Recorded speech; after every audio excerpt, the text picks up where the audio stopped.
Olá pessoal, advogado de imigração Marco Moraes, falando diretamente aqui de Miami, na Flórida.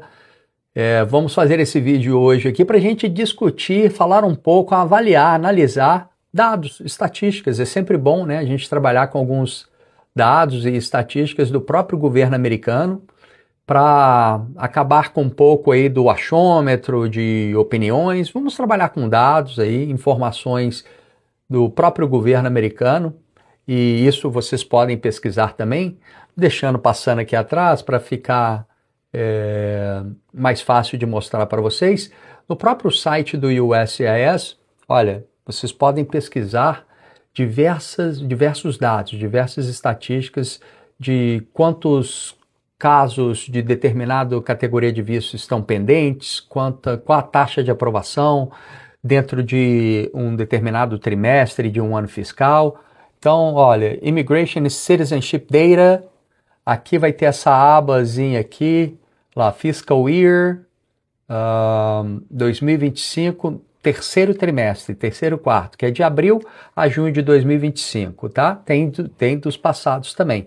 Aqui vai ter informações do I-765, que é autorização de trabalho, vai ter do I-526, que é do EB5 de investidor, enfim, I-130, que é processo de família, e aqui, olha, formulário 140, vai ter informações dele ali também, né? Aqui, categorias de não imigrante, os Ls, os Os, os H1Bs, enfim, tem uma infinidade de informação aqui que você pode pesquisar, consultar você mesmo. Mas hoje o foco, como não poderia deixar de ser, é B2NW, EB1 e O1, ok? Vou falar desses três aqui, o que mostra os números aí, o que o USCIS está mostrando aqui pra gente aqui com esses dados aqui. Vamos lá, tá? Importante, vou direto ao ponto, EB2NW. Apenas lembrando que a gente já tem no ano fiscal, o ano fiscal do governo americano começa em outubro, em 1º de outubro de um ano e vai até 30 de setembro do ano seguinte. Então, o ano fiscal de 2025, ele começou em 1º de outubro de 2024 e terminou agora 30 de setembro de 2025. Em 1º de outubro de 2025, começou o ano fiscal de 2026, que vai até 30 de setembro de 2026. Então, a gente vai avaliar os dados do ano fiscal de 2025. A gente tem o primeiro trimestre, que é outubro, novembro, dezembro, o segundo trimestre, janeiro, fevereiro e março, e o terceiro trimestre, abril, maio e junho de 2025. Ainda a gente não tem os dados do último trimestre de 2025, que é julho, agosto e setembro, ok? Mas já dá para ter uma boa ideia, eu não acredito que vá mudar muito, vai ter uma grande diferença no que a gente já vem acompanhando. E 140 de EB2NW, eu fiz uma colinha aqui, vou ler para vocês. Eu vou direto ao ponto aqui, como que está até o momento, né, as aprovações dos 140 até o terceiro trimestre de 2025. Número de aprovações, porcentagem de aprovação, 61,2%, 61,2%. No primeiro trimestre de 25, 62,8%. No segundo trimestre de 2025, a taxa ficou em 67,3%. E no terceiro trimestre deu uma queda, 54%. No total, no ano até agora, sem contar com o último trimestre, nós temos aí 61,2%. Year to date, 61,2% aí a taxa de aprovação do EB2NW. Óbvio que neste bolo aí a gente tem casos muito bons, casos razoáveis e casos muito fracos, tá? Infelizmente, eu acho que a maioria aí que está sendo enviado para o USCIS são casos muito fracos. Por quê? Número exponencial de pessoas que começaram a trabalhar do nada, se tornaram especialistas em EB2NW e começaram a vender isso aí para qualquer pessoa e tem muita gente acreditando. Eu sempre tenho um ditado aí que todo dia acorda um malandro e acorda um otário. Quando eles se encontram, dá negócio. Não tem outra situação. Vai sempre fechar o negócio quando um malandro e um otário se encontram, tá? Então, tá aí muitos processos de EB2NW sendo protocolados. Obviamente que casos muito bons, essa porcentagem que é de 61,2%, ela aumenta, né? Obviamente que o caso muito ruim, ele não vai ter 61,2% de chance, ele vai ter quase 0% de chance, entendeu? Então, assim, essa média que a gente está vendo, de 61,2%, ela se explica muito pela quantidade de caso ruim que está sendo protocolado, muito mesmo, virou um festival de EB2NW. Nenhum outro país no mundo protocola mais EB2NW do que o Brasil. Não tem China, não tem Índia, que tem uma população 5 vezes maior que a do Brasil aí, nem eles protocolam mais EB2NW que a gente, tá? Milagrosamente, impressionantemente, somos o que mais peticionam EB2NW. Ok? Vamos ver aí, comparar como que era, fiz uma colinha também, nos anos anteriores, tá? Vamos começar lá em 2022. 2022 foi o último ano em que ainda podia se protocolar os 140 de um EB2NW junto com o ajustamento de status. O concurrent filing, né? Protocolo junto, porque o boletim de vistos ainda estava corrente ali, fechou ali a partir de dezembro de 2022. Então, no ano fiscal de 2022, pasmem, olha a taxa de aprovação do EB2NW naquela época, 95,7%, né?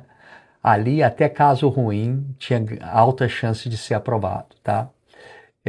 Obviamente que a chance não era 95,7%, mas também naquela época não tinha esse festival de protocolo que a gente tem hoje, era muito menos casos sendo protocolados. No ano fiscal de 2023, esse número cai para 79,6%, quase 80%, ainda assim um bom número, né? No ano fiscal de 2024, cai para 71%, tá? Teve uma queda.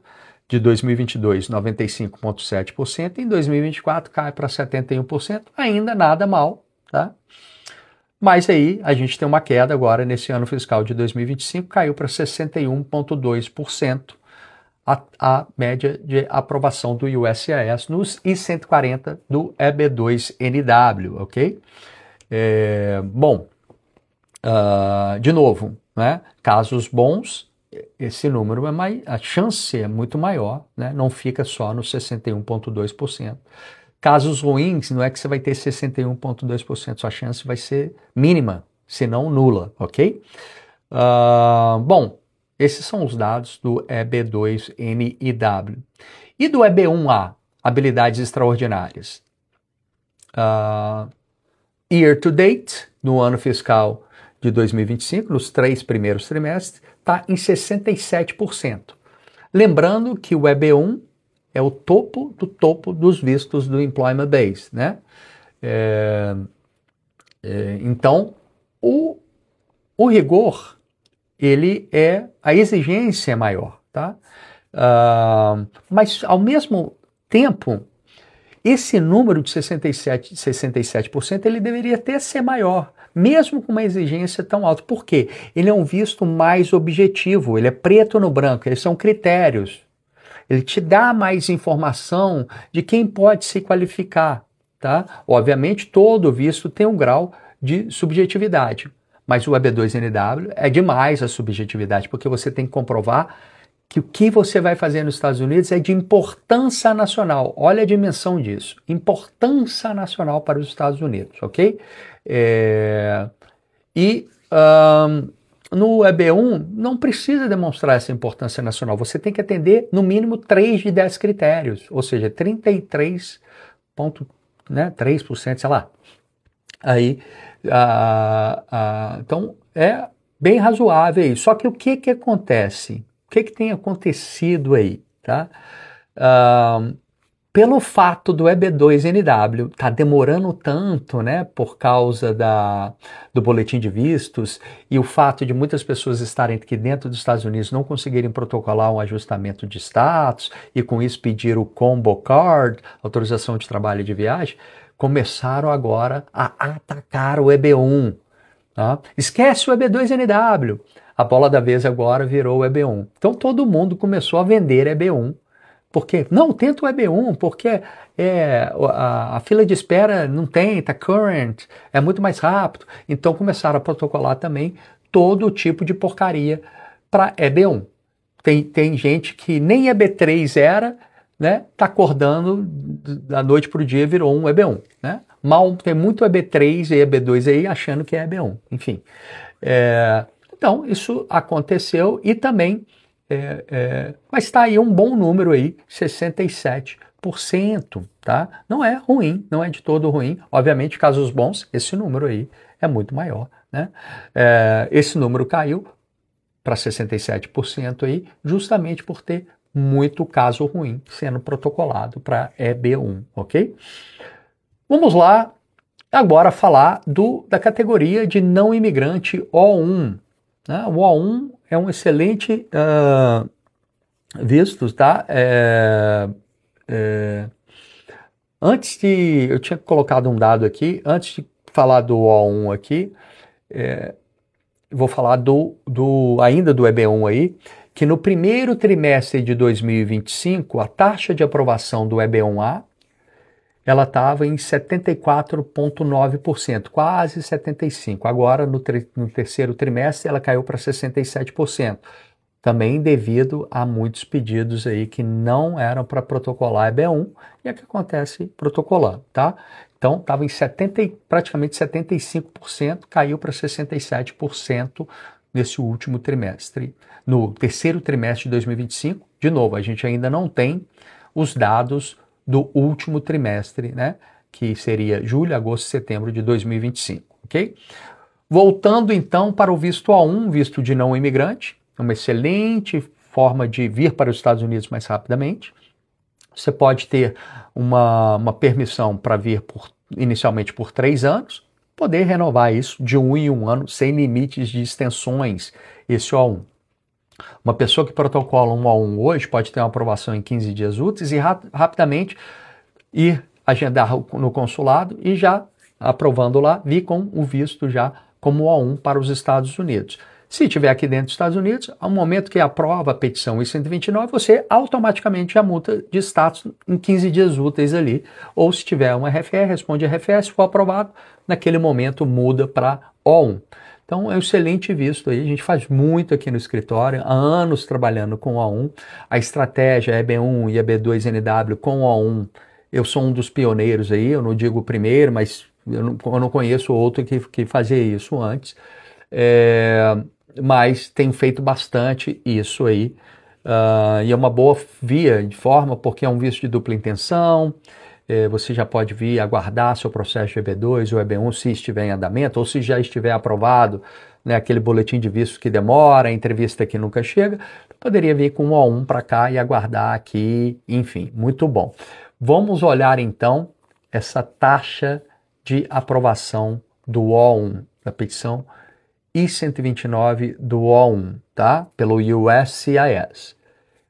Quanto vocês acham que é?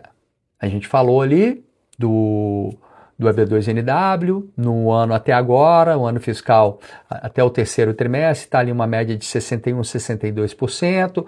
O do EB1, no terceiro trimestre, estava em 67%, no primeiro trimestre em 75%. Quanto vocês acham aí que é o O1? Olha, presta atenção. No ano fiscal até agora, né, de outubro, até agora não, de outubro até junho, porque ainda a gente não tem o último trimestre, os dados ainda, mas de outubro de 2024, que começou o ano fiscal de 2025, até o terceiro trimestre, que terminou em junho de 2025, 94,2%. Repito, 94,2% taxa de aprovação do I-129 do O1. É muito alto, gente. Até caso meia boca tem uma boa chance aí de conseguir o O1, tá? Mas faça sempre uma boa avaliação, procure escritórios especializados em O1. Olá, tudo bem? Aqui quem vos fala, Mark Moraes. A gente faz bastante O1 com muito sucesso, graças a Deus aí. quase que publicando aí quase que uma aprovação por semana, pelo menos, tem semana com 2, 3, graças a Deus, depende do timing aí dos protocolos. Então a gente está tendo bastante sucesso com o O1, as pessoas estão muito felizes aí por ter a oportunidade de vir mais rapidamente para os Estados Unidos com o O1. E veja bem, é um visto muito similar ao EB1. Os critérios do O1, o O1 tem 8 critérios. O EB1A, habilidades extraordinárias, tem 10 critérios. O O1A tem 8 de 10 critérios do EB1. E por que no EB1 a gente tem ali uma média entre 67% a 75%, dependendo do trimestre de 2025, enquanto que no O1 a gente tem quase que 95%, 94,2% de aprovação, né? Porque então assim, os critérios são parecidos, só que a exigência, o rigor, sabe ali, o escrutínio é muito menor do que não. Eles utilizam, né, uma lente menos exigente para o O1 e muito mais para o EB1. Então, quando você tem um O1 também, o governo americano está te falando, ao aprovar o seu caso, que você é um profissional de habilidades extraordinárias, porque esse é a classificação do visto. O1A, habilidades extraordinárias. Quando aprova o seu I-129 do O1A, te considera um profissional de habilidades extraordinárias. Quando você for dar um passo para um EB1, você vai com uma força maior, né? O próprio governo já falou que você é um profissional de habilidades extraordinárias. Então, porque tanto o EB1 quanto o O1 são vistos objetivos, preto no branco. Ah, tem matéria na mídia? Tenho. Julgou o trabalho de outros profissionais? Julguei. Seu salário é acima da média?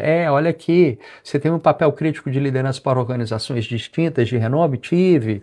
Fica mais fácil. Você tem algum artigo publicado? Tem. Olha aqui, está publicado aqui, tal, no ano tal, o artigo tal. Então, se você consegue comprovar mais facilmente do que tentar convencer um julgador que os seus planos é de importância nacional. EB2NW continua uma excelente opção, muito boa, mas tem que ter cuidado, não cair no oba-oba de quem vende EB2NW aí para qualquer um. Vendem mesmo, tá? Com todo respeito aos profissionais, vendem para pedreiro, vende para motorista de Uber, caminhoneiro, com todo respeito a esse pessoal, mas vendem mesmo. Eu sei porque eles nos procuram depois que tem problema para tentar resolver. E a gente vê, olha, eu não aceitaria esse caso seu nunca.